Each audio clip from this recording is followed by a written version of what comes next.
WhatsApp guys, this is সাইফুলাবান team. আমরা আজকে যাচ্ছি জাম ভর্তা খেতে। আমরা এদিকে জাম গাছের গোড়ায় এসে বললাম, এক এক করে জাম গাছে উঠতেছি।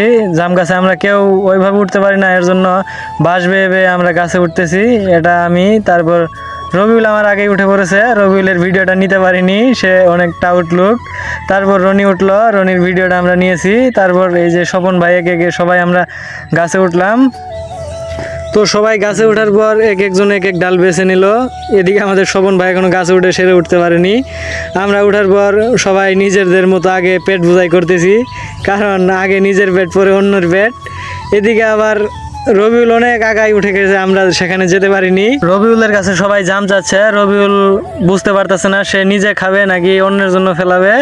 তো কিছু জাম রবিউল নিচে ফেলাইলো সবাইকে দেওয়ার জন্য, আর সবাই সেটা খুঁটাখুটি করে খাচ্ছে। সেটা আমরা ক্যামেরায় দেখাইনি, কারণ সেখানে অনেক আমাদের মা বোন ছিল। যাই হোক, তারপরে আমরা কিছু জাম পারলাম। তারপর জামগুলোকে আমরা ভালোভাবে পরিষ্কার করে আমাদের আড্ডা স্থানে আনলাম।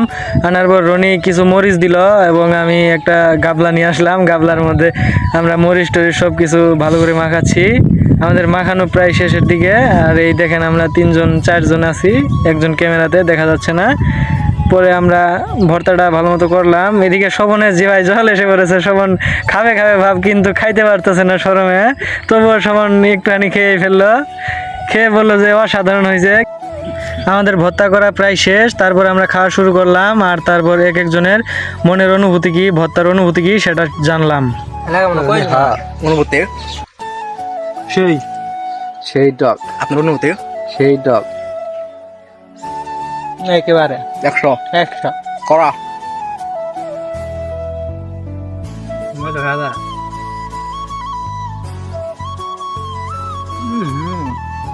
তো আজকের ভিডিওটা এই পর্যন্তই। ভালো থাকবেন, সুস্থ থাকবেন। আমাদের খাওয়া দাওয়া শেষ, আমরা এখন বিদায় নিচ্ছি। সবাই দোয়া করবেন আমাদের জন্য, আমরা যাতে পরবর্তীতে আরো ভালো ভিডিও দিতে পারি।